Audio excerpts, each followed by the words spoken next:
All right, and of course, you know, it's not just us, it's the East Coast, it's much of the Midwest here.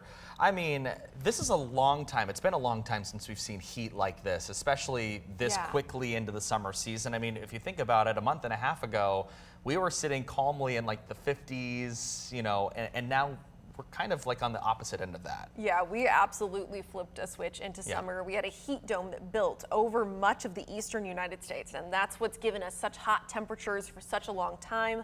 This is something that continues into tomorrow as well, so we're still going to be seeing the hot and humid conditions, mainly going to be east of the Rocky Mountains. That's where this heat dome is really built up. As far as temperatures go for today, a lot of areas still going to be building back up into the 80s, the 90s. Yeah, look across the eastern side. You can really see that sharp cutoff, though. I was gonna say, like, you can really kind of say, like, okay, let's play Where's the Heat Dome, that game. I mean, it's pretty obvious to tell where that is. Oh, it absolutely is. And even look at Arizona. I mean, Arizona, of course, much more used to the hot weather than Phoenix, we are. like 103, like that's normal for them. That's fairly normal. I mean, usually when they get these long stretches over 100, they start having issues with water supply. They start having days where you need to make sure that you're using less energy. So yes, they definitely are used to seeing much hotter weather than we are, but it just shows you how wide-reaching all of this is, that we're seeing so many 90s on the board. I mean, even still 80s extending up into upstate New York, looking at really New England in general, especially looking into Maine, 81 degrees for today. It's going to be hot for pretty much all of us. Now, we have heat warnings, heat alerts all across the eastern U.S., so heat advisories in place. That's all the orange you're seeing on your screen. That's what we're under for today. Also, some of the purple, kind of dark pink color, that's the extreme heat watches, and we're seeing some extreme, or rather, that's the extreme heat warnings. The red, the dark red, is extreme heat watches. So that's what we're going to end up seeing for today. A closer look at some of these temperatures over the next couple of days. Texas stuck with the 90s for multiple days in a row. A little bit further east, also stuck with the 90s. I mean, upper 90s for many areas too. Thursday in Little Rock, 98 degrees still. I want to give you a look at Charlotte though. 100 degrees for Tuesday, and this heat is maintained, but further south, yes, the heat is sticking around. We will start to see at least a little bit of relief into the next couple of days, a little further north as that heat dome kind of starts to dip a bit further south. We have slightly more northwesterly flow in our upper level atmosphere, and that's what's going to be funneling in slightly more seasonable temperatures at very least. So a lot of areas that are going to start to get a little closer to normal for this time of year, still likely to be a little bit above average for many of us, especially here in West Michigan.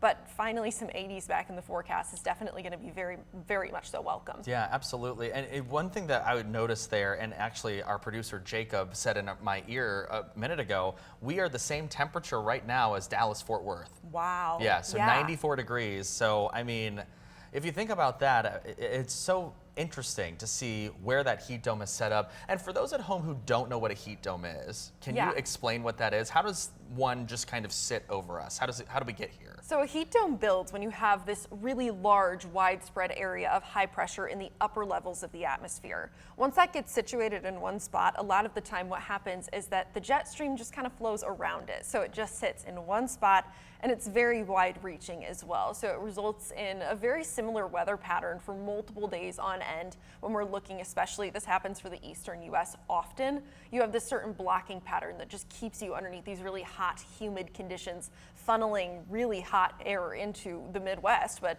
across the eastern US in general. And something I want to say too, there's been a lot of people saying, oh, this is nothing, it's summer, oh well, like we see 90s every summer. This is nothing compared to Texas or Florida. Deja's lived in both. So she's like thriving. She's thriving right now. She's also said that she's not a fan of this, and that she's like, yeah, sure, they're kind of used to it, but like they don't like it either. I'm gonna need to take her temperature, get it, on what she prefers better, because at this point, like, she's complained about the heat, she's complained about the cold. I mean, haven't we all? I gotta say, there's positives to every little thing in the forecast, of course. However, yikes. So AC bill is about to skyrocket, right? If we're talking about like best time to get out today, if we have to, what time would you say that would be for us? Well, if somebody was hoping to spend some time outside, I would really encourage just hold off a couple of days. Okay. Or it's also going to be a bit breezier today, and Lakeshore is pretty much always a little bit cooler than what we see further inland, so that should keep things a little bit more comfortable, and that's been the case over the past couple of days. Right now is honestly your best chance because temperature is going to be rising into the 90s, mid 90s, that reaching that high temperature for the day around 4 or 5 o'clock. So it's not until the early evening hours, but until then we are gradually, very slowly gaining in temperature. So the earlier the better, and even early this morning for any runners out there, I know I was that going to you say were you've got to dealing get with out the and heat. walk the dog, X, Y, and Z. Do it early Do it or early. later at night if you can. And remember to keep those like energy bills, you know, like there's some peak times that you have to think about too. Yeah.